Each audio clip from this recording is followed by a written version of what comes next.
Olá, bem, sejam todos bem-vindos a mais um vídeo aqui do canal Yoro. Hoje mesmo são de estudos jurídicos.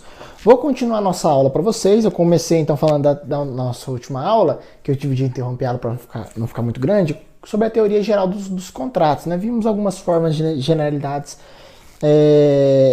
e aspectos conceituais. E eu vou continuar aqui no tópico 8.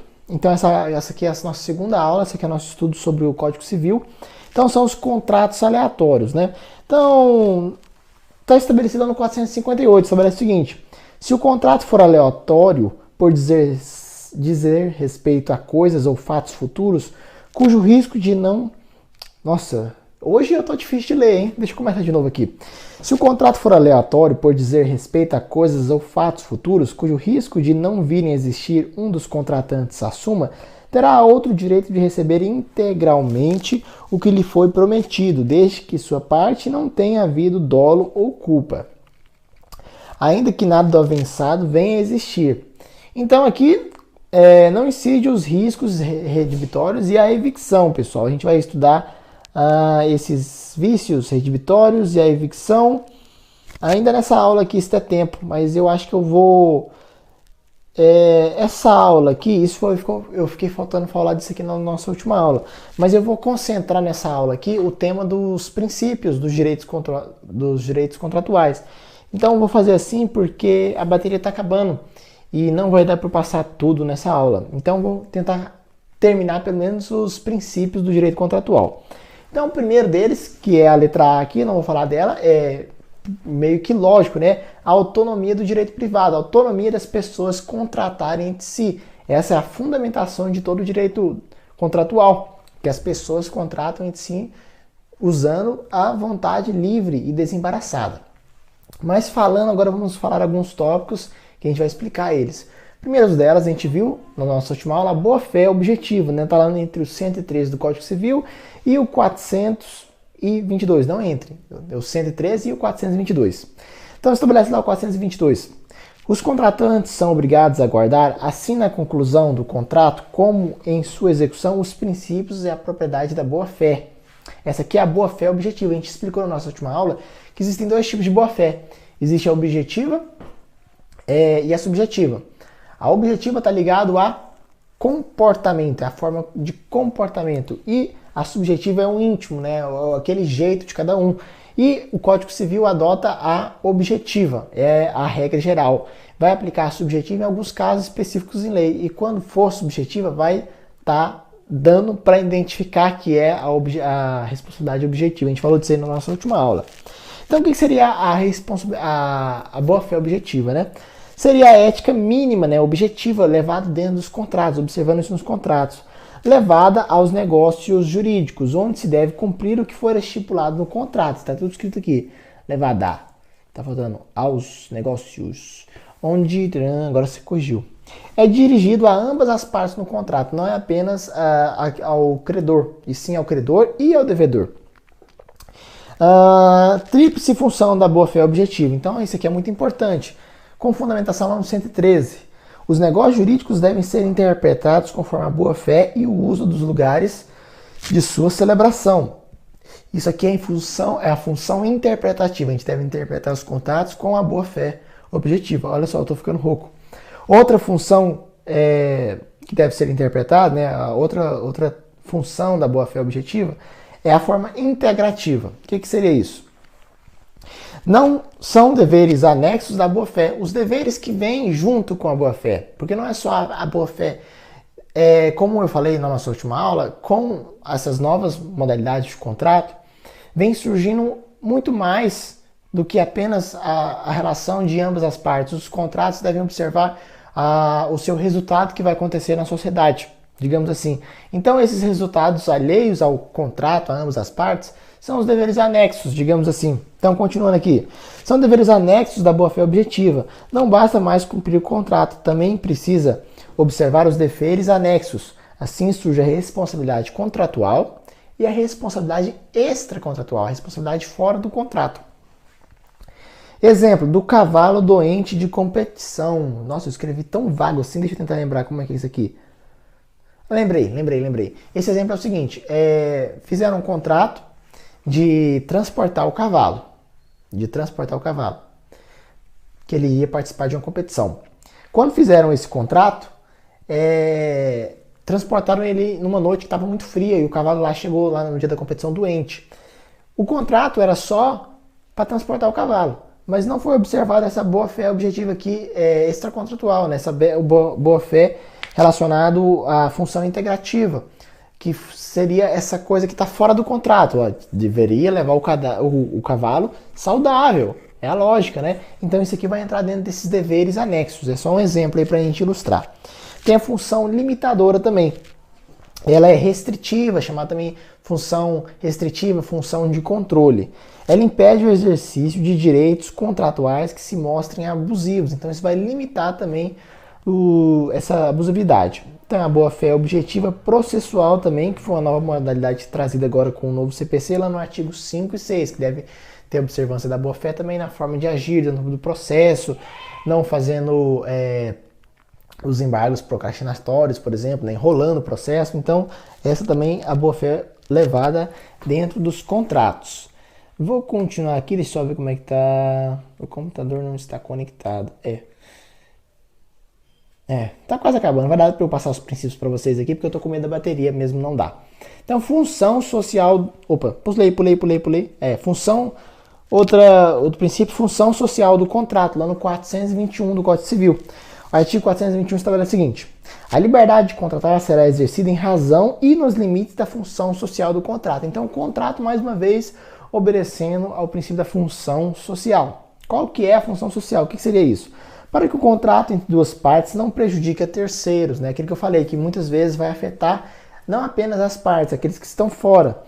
E o mesmo contrato não seja prejudicado por terceiros. É essas duas coisas, não ser prejudicado por terceiro e não afetar terceiros. Então aqui teria duas funções, três na verdade.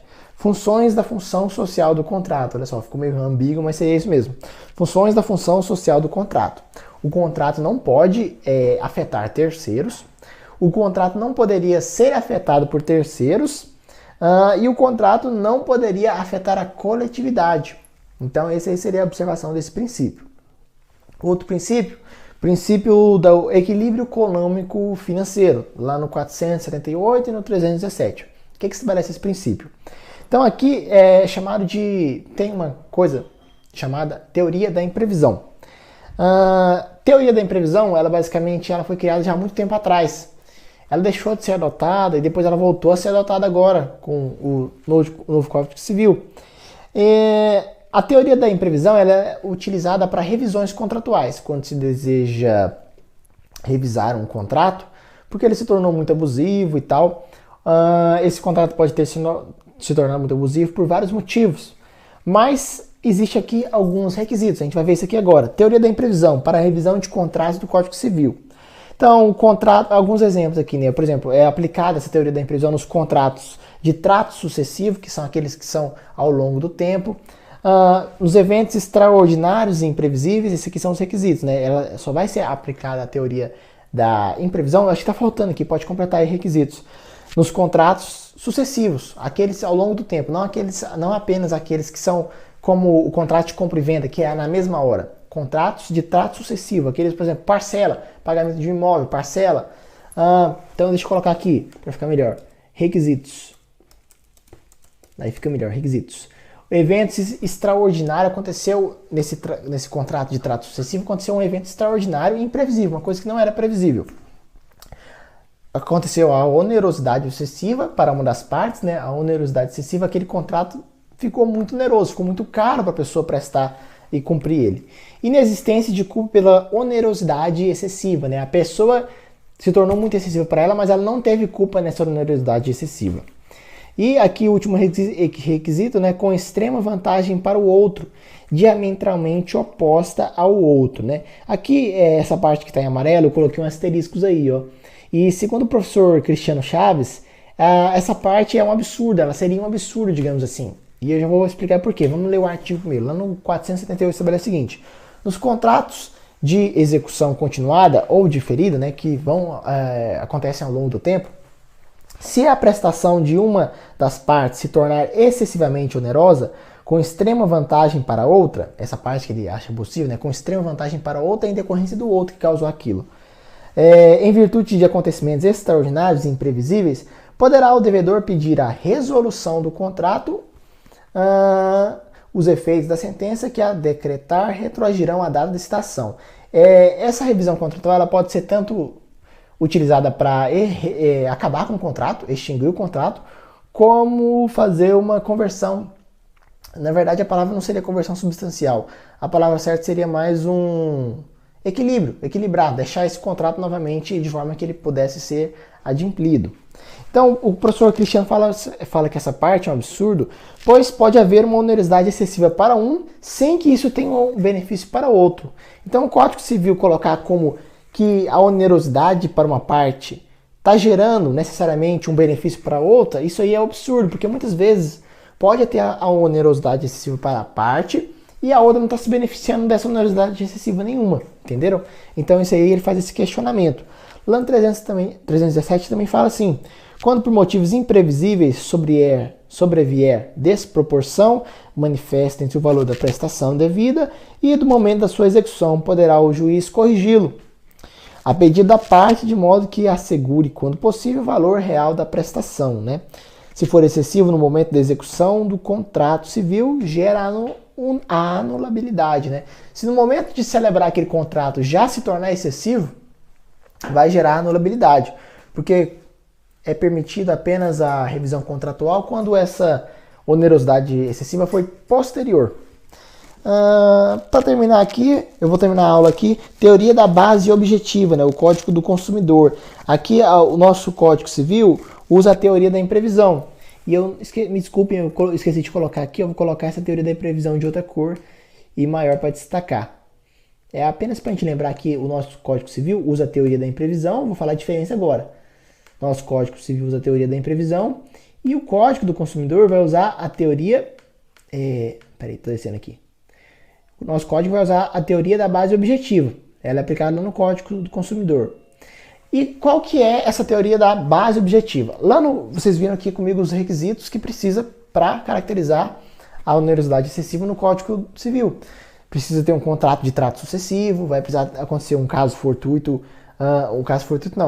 um evento inesperado, imprevisível, a onerosidade excessiva, a ausência de culpa e que uma parte se beneficie. São 5 requisitos. Lá no Código do Consumidor só basta um, só basta haver a onerosidade excessiva para se caracterizar, então, para possibilitar essa revisão contratual. Basta uma onerosidade excessiva para que haja revisão ou a rescisão do contrato. Se for excessivo no momento da execução do contrato, no Código do Consumidor, né, gera nulidade. Então aqui é outra diferenciação, né?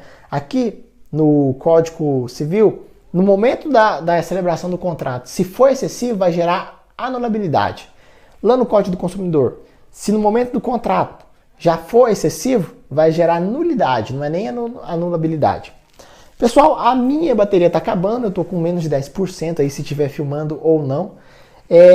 Então, eu vou terminar nossa aula aqui. Ficou mais curtinho, mas aí eu vou carregar a bateria e eu vou gravar a próxima aula. Não vai ser hoje, então vou ter que mudar de blusa, roupa, eu acho, já estou cansado. Vou falar para vocês na próxima aula sobre a formação dos contratos. E aí na formação dos contratos, vamos ver a formação dos contratos, vamos ver a intervenção de terceiro nos contratos, vamos ver os vícios redibitórios e vamos ver a evicção. Então são muitos temas. Na verdade, eu acho que os vícios redibitórios e a evicção eu vou deixar para fazer cada um em uma aula, porque são temas legais da gente ver separado. É isso aí, espero que tenham gostado. Até o nosso próximo vídeo.